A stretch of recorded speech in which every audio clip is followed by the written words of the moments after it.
ప్రజా సమస్యల పరిష్కారం కోసమే ప్రభుత్వం వార్డు సభలు నిర్వహిస్తోందని మున్సిపల్ చైర్పర్సన్ గజవాడ లావణ్య నాగరాజు పేర్కొన్నారు. ప్రజా సమస్యల పరిష్కారం కోసమే ప్రభుత్వం వార్డు సభలు నిర్వహిస్తోందని మున్సిపల్ చైర్పర్సన్ గజవాడ లావణ్య నాగరాజు గుప్తా అన్నారు. రామాయంపేట మున్సిపాలిటీ పరిధిలోని 1, 6, 7వ వార్డులలో నిర్వహించిన వార్డు సభల్లో chairperson Gajawada Lavanya Nagaraju Gupta, vice chairperson Poshammala Navaneetha Ganesh, commissioner A Ravinder పాల్గొన్నారు. వార్డుల్లో నెలకొన్న సమస్యలను అడిగి తెలుసుకున్నారు. సీసీ రోడ్లు, డ్రైనేజీ నిర్మాణం, ఇందిరమ్మ ఇల్లు, విద్యుత్ సమస్యలపై ప్రజలు తమ దరఖాస్తులను అందజేశారు. ఈ సందర్భంగా ఏర్పాటు చేసిన సమావేశంలో వారు మాట్లాడుతూ తెలంగాణ రాష్ట్ర ప్రభుత్వం మహిళలకు పెద్దపీట వేస్తుందని, ఆర్థిక అభివృద్ధికి బ్యాంకుల ద్వారా రుణాలు పంపిణీ చేస్తుందని పేర్కొన్నారు. రామాయంపేట మున్సిపాలిటీని అన్ని రంగాల్లో అభివృద్ధి చేసేందుకు కృషి చేస్తామని, ఎమ్మెల్యే రోహిత్ రావు సహకారంతో అభివృద్ధి నిధులు మంజూరు కానున్నట్లు పేర్కొన్నారు. స్వచ్ఛ మున్సిపాలిటీకి ప్రజలందరూ సహకరించాలని, రోడ్లపై చెత్త వేసి అపరిశుభ్రతకు నిలయాలుగా మార్చవద్దని, ఇంటి ముందుకు వచ్చిన చెత్త బండికి తడి పొడి చెత్త వేరు చేసి అందించాలని సూచించారు. ప్రాణాంతకంగా మారిన ప్లాస్టిక్ నిర్మూలనకు ప్రజలందరూ సహకరించాలని సూచించారు. వార్డులలో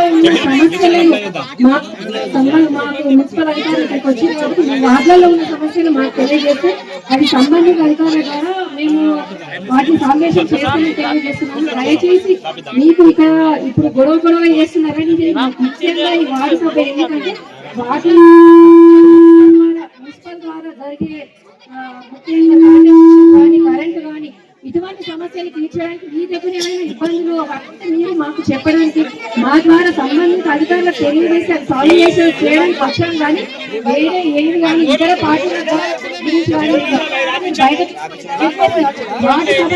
వార్డులలో ఉన్న సమస్యలను మాత్రమే మాట్లాడవలసిందిగా కోరుతున్నాను.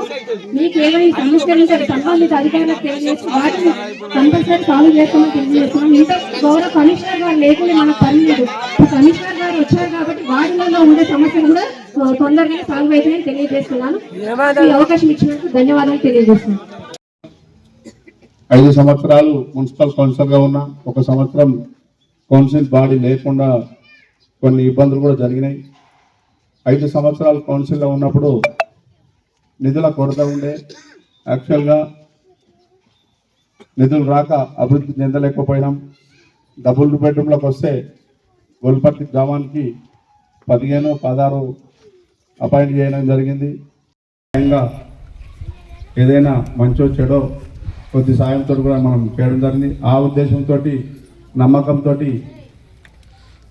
మొన్న వచ్చిన మున్సిపల్ ఎలక్షన్ల నా మీద నమ్మకం ఉండి గెలిపించుకోరు కాబట్టి ఆ నమ్మకాన్ని వమ్ము చేయకుండా ఖచ్చితంగా మాట మీద ఉండి మనం అంచెలంచెలుగా ప్రభుత్వం సంబంధించిన నిధులు నేను ఏదైతే వ్యక్తిగతంగా నా సొంత డబ్బులతో చేయిస్తా అని చెప్పి మాట ఇచ్చినవి అన్నీ రాసుకున్నవి ఉన్నాయి. అక్కాచెల్లెళ్లకు ప్రమాణం చేసి చెప్పిన ఖచ్చితంగా ఏ ఒక్కటి తప్పకుండా చేయడానికి నేను రెడీగా ఉన్నా. ఎందుకంటే ఈరోజు గొల్పర్తికి సంబంధించి పోయిన మున్సిపల్ 5 సంవత్సరాలు మున్సిపల్ కౌన్సిలర్గా ఉన్నా, 1 సంవత్సరం కౌన్సిల్ బాడీ లేకుండా కొన్ని ఇబ్బందులు కూడా జరిగినాయి. 5 సంవత్సరాలు కౌన్సిల్లో ఉన్నప్పుడు నిధుల కొరత ఉండే, యాక్చువల్గా నిధులు రాక అభివృద్ధి చెందలేకపోయినాం. డబుల్ బెడ్రూమ్లకు వస్తే గొల్పర్తి గ్రామానికి 15, 16 అపాయింట్ చేయడం జరిగింది.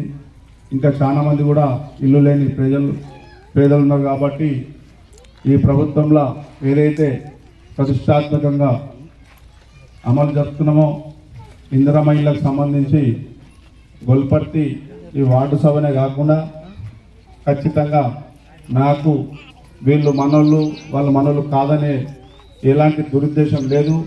అందరు సహకరించి ఖచ్చితమైన పేదలకు మనం ఇస్తే ఎవరికి ఇస్తే బాగుంటుందనేది ఫస్ట్ నిర్ధారణ చేసి వాళ్ళకి ఇద్దామనే ఉద్దేశంలో నేనున్నా.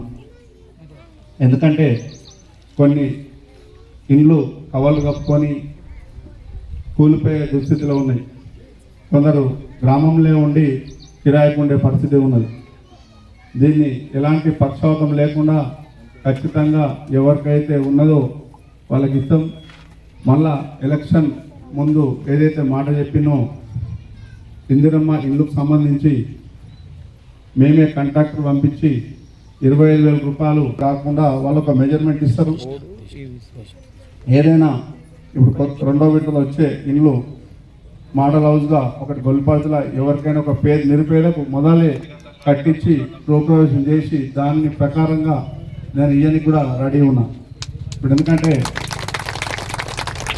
ఎవరో చెప్తారు రాజకీయ ఓట్ల కోసం, మీరే గుర్తించాలి. ఆవేశంతో మాట్లాడి అభివృద్ధికి అడ్డపడు స్వార్థంతో మాట్లాడి ఏదో కక్ష పెంచుకొని మాట్లాడి రాజకీయం చేస్తే అది వాళ్ళ విజ్ఞతకు వదిలిపెడతాం. ఎందుకంటే రాజకీయం అనేది ఎలక్షన్ అప్పుడే. ఏదైతే అభివృద్ధి కార్యక్రమాలు ఏదైతే ఉన్నాయో అభివృద్ధికి అందరూ సహకరించాలి. గొల్పర్తికి సంబంధించి మనం ఏదైతే ఎలక్షన్ ముందు చెప్పినామో సొంత నిధులతోటి 3 నెలల్లో 15 రోజులు అవుతా ఉన్నది. ఇప్పుడు ప్రభుత్వమే 100 రోజుల పని పెట్టింది. గొల్పర్తికి సంబంధించి ఒక వార్డు కాకుండా 12 వార్డుల సమస్యలు ఉన్నాయి. ఒక్కొక్కటి మన సొంత ఇళ్ళలో 4-3 ఉంటేనే కూడా మనం కూడా తొందరగా చేయలేకపోతా ఉన్నాం. సొంత నిధులతో ఏదైతే మాట ఇచ్చినో అది పోషమ్మ గారికి రోడ్డు కోసం కూడా ఏదైతే కోటమ్మ ఫంక్షన్ అనుకున్నామో మనం ఏంటంటే ప్రభుత్వ నిధులతో అర్థమని చెప్పినాం. ఆ రోజు ఖచ్చితంగా సిద్ధరాములు చెప్పినట్టు ఏదైతే మాట ఇచ్చినామో పీరియడ్ల కంపల్సరీ అది కట్టి ప్రజలకు మనం చేస్తేనే మనమే నమ్మకం ఉన్న మాటకు అది మాట ఇచ్చి మాట నిలబెట్టుకున్నట్టు ఉంటుంది. కాబట్టి మనం అది చేయడం జరుగుతుంది. ఏదైతే హనుమాన్ టెంపుల్ కాడ నుంచి రోడ్ ఆగిందో చర్చ్ వరకు వారికి తెలుసు. కాంట్రాక్టర్కు ఎన్నిసార్లు ఏదైతే దిమ్మె కట్టి మినిమం ఒక 9 నెలలు 7 నుంచి 8 నెలలు అయింది. మన గొల్పర్తికి శాంక్షన్ అయిన నిధులు కొందరు నాయకులు రామంపేట పట్టణంలో పోసారు. అది మీరు రామంపేట గొల్పర్తి ప్రజలకు అందరికి తెలవాలి. ఎందుకంటే ఆ నిధులు అయిపోయినా ఒక 60 నుంచి 70 లక్షల వరకు నిధులకు ఒక రోడ్ అయిపోయింది.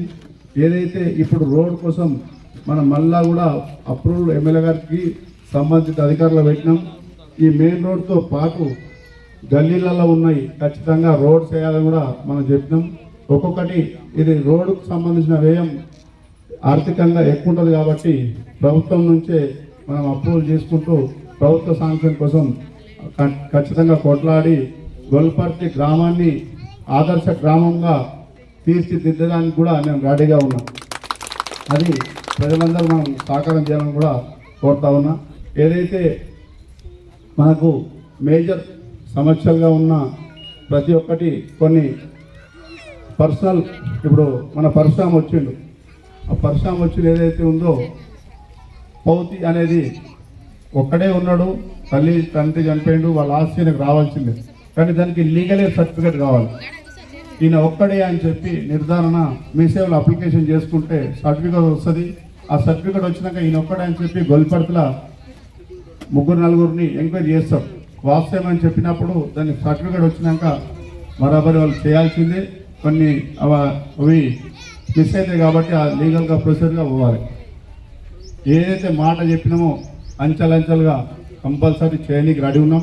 గొల్పర్తిల మనం ఏదైతే ఎలక్షన్ ముందు చెప్పి కోటమ్మ కాడ ప్రమాణం చేసి కొబ్బరికాయ కొట్టడం జరిగింది. అది 100% ప్రభుత్వం నుంచి చేసేటి, ప్రభుత్వానికి కొట్లాడి అభివృద్ధి చేస్తా. ఏదైతే సొంతంగా కొన్ని ఒప్పుకునే ఉన్నాయో ఆర్థికంగా సంబంధించింది కాబట్టి కొంచెం అర్థం చేసుకొని అంచెలంచెలుగా ఒక్కొక్కటి కూడా ఖచ్చితంగా నేను చేయడానికి రెడీ ఉన్నా. దీనికి అందరూ సహకరించాలని కోరుతున్నా. ఎందుకంటే గొల్పర్తికి సంబంధించి శానిటేషన్ సంబంధించి పోయిన సీజన్లో సార్ మొత్తం డెంగ్యూ కేసులలో మున్సిపాలిటీలో గొల్పర్తిలో ఎక్కువ కేసులు అయినాయి. గొల్పర్తికి స్పెషల్గా డ్రైన్ సమస్య ఎక్కువ ఉంది కాబట్టి ఎక్కడక్కడ నీళ్ళు ఆగిపోయి దోమలు ఎక్కువ ఉన్నాయి. ఖచ్చితంగా వీక్లీ ఒకసారి గొల్పర్తి గ్రామానికి స్ప్రే చేయాలని కూడా మన సంబంధిత శానిటేషన్కు కమిషనర్కి కోరుతా ఉన్నా. ఏదైతే వాటర్ సమస్య ఉందని చెప్పి అమ్మ చెప్పింది. వాటర్ సమస్య స్వామి మన గొల్పర్తి వ్యక్తే మనకు చేసేది. నేను ఖచ్చితంగా 3 రోజులకు ఒకసారి ఫోన్ మాట్లాడుతూ ఉంటా. కొన్ని ఇళ్లకు మిషన్ భగీరథ ప్రెజర్ తగ్గి రాకపోవచ్చు. ఇప్పుడు 2 ట్యాంక్స్ కూడా స్టార్ట్ అవుతూ ఉన్నాయి.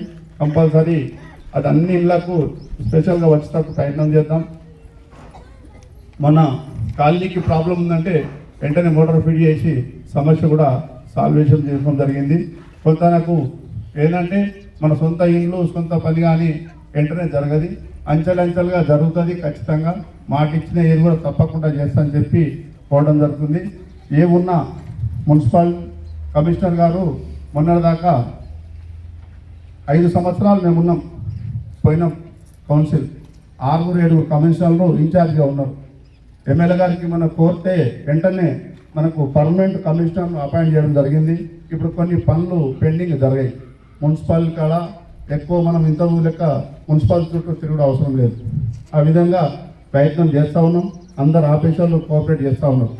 మన ఎర్రన్ సింగ్ చెప్పినట్టు ఏదైతే బ్రిడ్జ్ ఉందో NH-44 సంబంధించి కేంద్ర ప్రభుత్వం చేసేది, కేంద్ర ప్రభుత్వం ఏదైతే చేస్తుందో ఎవ్వరికి నిస్వార్థం లేకుండా ప్రజల ప్రాణాలే మనకు ముఖ్యం కాబట్టి ఏదైతే నార్సింగ్ శివనూరు వద్ద బ్రిడ్జ్ అయిందో కేంద్ర ప్రభుత్వం కూడా అంచెలంచెలుగా రెడ్డిపల్లి, చేగుంట, ఇప్పుడు వల్లూరు కూడా స్టార్ట్ అయింది. మళ్ళా వల్లూరు అయినాక మనది రామంపేటది శివనూరు అయిపోయింది. వల్లూరు అయిపోయాక రామంపేటది కూడా స్టార్ట్ అవుతుందని చెప్పి చెప్పడం ఉంది. గౌరవ ఎంపీ గారికి రఘునందన్ రావు సార్కి కూడా మేము ఎలక్షన్ అయినాక కూడా కలవడం జరిగింది. సార్ కూడా రామంపేట అభివృద్ధికి నా తోడుంటా అని చెప్పి మా మున్సిపల్ కౌన్సిల్కి అందరికీ చెప్పడం జరిగింది. ఎందుకంటే ఈ బైపాస్ నుంచి ఆ బైపాస్ దాకా కూడా డివైడర్ కట్టి మంచి లైటింగ్ చేసి రామంపేట ఆదర్శంగా మార్చేందుకు మా ఎమ్మెల్యే గారు మరి ఎంపీ గారు కూడా మాట ఇవ్వడం జరిగింది. ఖచ్చితంగా వాళ్ళిద్దరి నమ్మకం ఉంది, కంపల్సరీ చేస్తారని కూడా నేను చెప్పడం జరుగుతుంది. ఈ యొక్క అవకాశం ఇచ్చిన అందరికీ అక్క చెల్లెళ్ళకు అన్నదమ్ములకు పేరు పేరున నమస్కారం చెప్తున్నా. ఏదైతే ఇప్పుడు ఈ వార్డుకు సంబంధించింది ఒక ఆఫీసర్ 2 ఉంటారు. ప్రతి ఒక్కరి పేరు, ఫోన్ నంబర్, వాళ్ళకున్న సమస్య కూడా రికార్డులో కూడా చెప్పాలని కూడా నేను చెప్పడం జరుగుతుంది. ఎందుకంటే 1వ వార్డు, 6వ వార్డు, 7వ వార్డు రామంపేట కూడా ఉంది కాబట్టి అక్కడ 10 గంటలకు మనం టైం చెప్పినాం. అక్కడ కూడా వాళ్ళు ఉంటున్నారు కాబట్టి కొంచెం మనం అర్థం చేసుకొని అక్క చెల్లెళ్ళు అందరూ సార్కు రిజిస్టర్ ఎంట్రీ చేసి సమస్యలు చెప్పాలని కూడా కోరుతున్నాను. ఏంటంటే ప్రజల యొక్క సమస్యలు తెలుసుకొని వాటి పరిష్కారానికి కృషి చేయడం. ఇప్పటి వరకు చాలా మంది చాలా అంశాలకు సంబంధించి వాళ్ళ సమస్యలు చెప్పడం జరిగింది. వారే కాకుండా ఇంకా మిగతా వాళ్ళు కూడా ఇంకేమైనా సమస్యలు చెప్పడానికి ఇక్కడ ఉద్యోగిని టెంట్ కింద ఉంచుతాము. ప్రతి ఒక్కరూ తమకు సంబంధించినటువంటి సమస్యల్ని ఆ రిజిస్టర్లో నమోదు చేయించండి.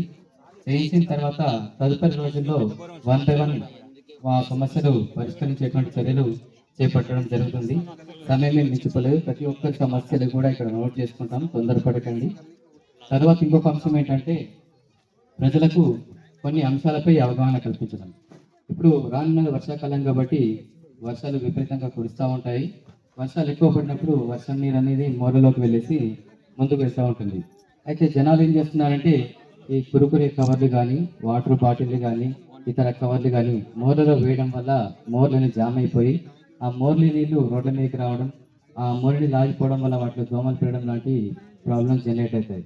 కాబట్టి ఈ విషయాన్ని దృష్టిలో ఉంచుకుని ప్రతి ఒక్కరూ చెత్తను బయట పడేయకుండా చెత్త బండి వచ్చినప్పుడు చెత్త బండికి మాత్రమే ఇవ్వాలని ఒకటి కోరడం జరుగుతున్నది. నెక్స్ట్, వర్షం నీరు మనము రిజర్వ్ చేసుకోవాలి. అయితే ప్రతి ఇంటిలో ఏంటంటే ఇంకుడు గుంత నిర్మించుకోవాలి.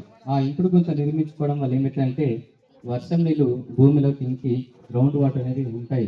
భవిష్యత్తులో మనకి నీటి కష్టాలు రావటంటే ఇప్పుడున్నటువంటి గ్రౌండ్ వాటర్ని మనం కాపాడుకోవాలి. ఇంకొకటి, నీటిని వృధా చేయొద్దు. మున్సిపల్ వాటర్ వచ్చినప్పుడు నల్లలు పట్టుకుంటున్నారు, పట్టుకున్న తర్వాత ఆ నల్లని అలాగే వదిలేస్తున్నారు, నీళ్లు వృధా అవుతా ఉన్నాయి. అలా వృధా చేయడం వల్ల కింది గల్లీలకు నీళ్లు పోక వాళ్ళకి నీళ్లు ఇబ్బంది అవుతుంది. అదొకటి. నెక్స్ట్, ఇంకుడు గుంతలు లేని వాళ్ళు కొత్తగా క్రియేట్ చేసుకోండి.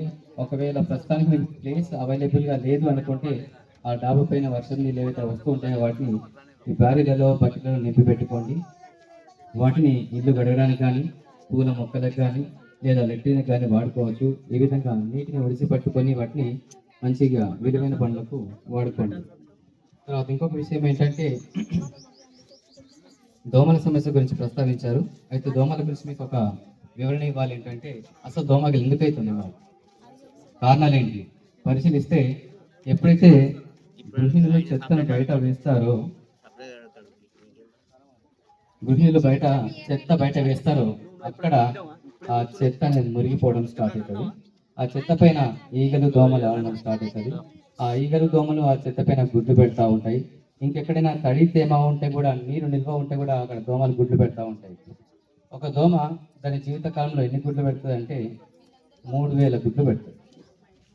ఆ 3000 గుడ్లు వారం రోజుల లోపల పిల్లలైతే ఒక్క దోమ నుంచి 3000 పిల్లలైతే ఎన్ని దోమలు ఎన్ని వేల లక్షల దోమలు అయితే చెప్పండి. కాబట్టి చెత్త బయట పెట్టడం మొత్తం బంద్ చేయాలి. అప్పుడు మనం దోమల సంఖ్యను లక్షల్లో కోట్లలో పుట్టే దోమలను ఆపేయచ్చు. ఇంకొకటి, ఇంటి చుట్టుపక్కల ఎప్పుడైనా నిల్వ నీళ్ళు ఉన్నట్టయితే ఆ నిల్వ నీళ్ళ పైన ఏం చేయాలంటే చిన్నగా కొంచెం ఒక చెంచాడు ఆయిల్ వేసినా సరిపోతుంది. ఈ నీళ్ళ మీద ఎందుకు ఆయిల్ వేయాలి అంటే దోమలు తడి తేమ ఉన్న చోట నిల్వ నీళ్ళ పైన గుడ్లు పెడతాయి. అయితే గుడ్డు నుంచి పిల్ల బయటకు రావాలంటే దానికి నీళ్లు కావాలి ప్లస్ గాలి కావాలి. అయితే ఈ చెంచాడు నూనె నీళ్ళ మీద వేయడం వల్ల ఏమవుతుంది, నీళ్ళ పైన ఈ నూనె అంతా ఒక పొరలాగా తేరుకుంటా ఉంటుంది. ఆ నీళ్ళ పైన గుడ్డు చుట్టూ కూడా ఈ నూనె అంతా అంటుకుపోతుంది. ఈ నూనె గుడ్డు చుట్టూ అంటుకుపోవడం వల్ల నీళ్లు గుడ్డు లోపలికి పోవు, ప్లస్ గాలి కూడా గుడ్డు లోపలికి పోదు. గుడ్డు లోపల పిండం అనేది చచ్చిపోతుంది. ఈ విధంగా చేయడం వల్ల దోమల సంఖ్యను విపరీతం కోట్లలో పుట్టే దోమలు మనం ఆపేయచ్చు. చిన్న టెక్నిక్. ఇంకా మున్సిపల్ నుంచి మేము ఆల్రెడీ సర్వీసెస్ ప్లాన్ చేసుకున్నాము. మన వార్డుకి చైర్పర్సన్ గారు చెప్పినట్టుగా ఖచ్చితంగా దోమల స్ప్రేను పంపించడం జరుగుతుంది. వర్షాకాలంలో నిల్వ నీరు ఉండకుండా కూడా చూసుకోండి. నెక్స్ట్ ఇంకొక విషయం ఏంటంటే ప్లాస్టిక్ అండి, ఇది ఒక పెద్ద భూతం లాంటిది. ఖచ్చితంగా మనం ప్లాస్టిక్ని వాడడం మానేయాలి. ఈరోజు సౌలభ్యం కోసమో ఈజీనెస్ కోసమో మనం ప్లాస్టిక్ వాడుతున్నాం, కానీ అది ఎంత దారుణమైనటువంటి పొల్యూషన్ చేస్తుందంటే దానివల్ల భూమి కాలుష్యం అవుతుంది, నీరు కాలుష్యం అవుతుంది, గాలి కూడా కాలుష్యం అవుతుంది. ఈ విధంగా ఇలాగే మనం విచ్చలవిడిగా ప్లాస్టిక్ వాడుకుంటూ పోతే రానున్నటువంటి 30-40 సంవత్సరాల లోపల మన పిల్లలకి స్వచ్ఛమైన గాలి దొరకదు, మంచి నీరు దొరకదు, మంచి భూమి ఉండదు. ఈరోజు చేసేటువంటి మనం ఈ తప్పిదాలే భవిష్యత్తులో మన తరాలకి అది శాపంగా మారుతుంది. కాబట్టి ప్రతి ఒక్కరు ప్లాస్టిక్ని వినియోగించడం బంద్ చేయాలి. జనరల్గా చూసుకుంటే మనం ప్రతి ఇళ్ళలో ఇస్తరాకుల ప్లాస్టిక్ ఏం గుణం ఉందంటే కొంచెం వేడి తగిలితే కరిగే గుణం ఉంటుంది. అదే ప్లాస్టిక్ ప్లేట్లో మనం వేడి అన్నం వేడి కూర వేసుకుంటున్నాం. ఈ వేడి వల్ల ఏమవుతుంది, ఆ ప్లాస్టిక్ పొర అనేది అన్నంలో కూరలో కలిసిపోయి ఆ అన్నంతో పాటు మన దేహంలోకి వస్తుంది. ప్రతి ఇంట్లో చూస్తే ప్రతి గృహిణి వారంలో ఏదో ఒక రోజు ఒక పొద్దుంటుంది. వారంలో ఒకసారి, నెలకు 4 సార్లు, సంవత్సరానికి 48 సార్లు, 10 ఏళ్లలో ఒక 480 సార్లు. ఇన్నిసార్లు ప్లాస్టిక్లు మరి అన్నం తింటే ఆ ప్లాస్టిక్ రేణువులు దేహంలోకి వెళ్తే దేహంలో ఉన్నటువంటి అవయవాలు ఏవైతే ఉంటాయో అవి ఖరాబ్ అవ్వడం స్టార్ట్ అవుతుంది. Heart problem, kidney problem, liver problem, చూపు పోవడం, వెనికిడి శక్తి పోవడం, జుట్టు రాలిపోవడం, ఇలాంటి ప్రమాదకరమైనటువంటి వ్యాధులు వస్తూ ఉంటాయి. ఈ రోజుల్లో మనకు తెలుసు వ్యాధులు వచ్చినాయంటే హాస్పిటల్లో పడ్డామంటే ప్లాట్లను నమ్ముకోవాలి, ఇళ్ళని నమ్ముకోవాలి. లోపల అవయవాలు ఖరాబైనటువంటి ప్రాబ్లమ్స్తో వెళ్తే అయిపోయింది. ఇంత పెద్ద ప్రాబ్లం కారణం ఎవరు? మనం చేసే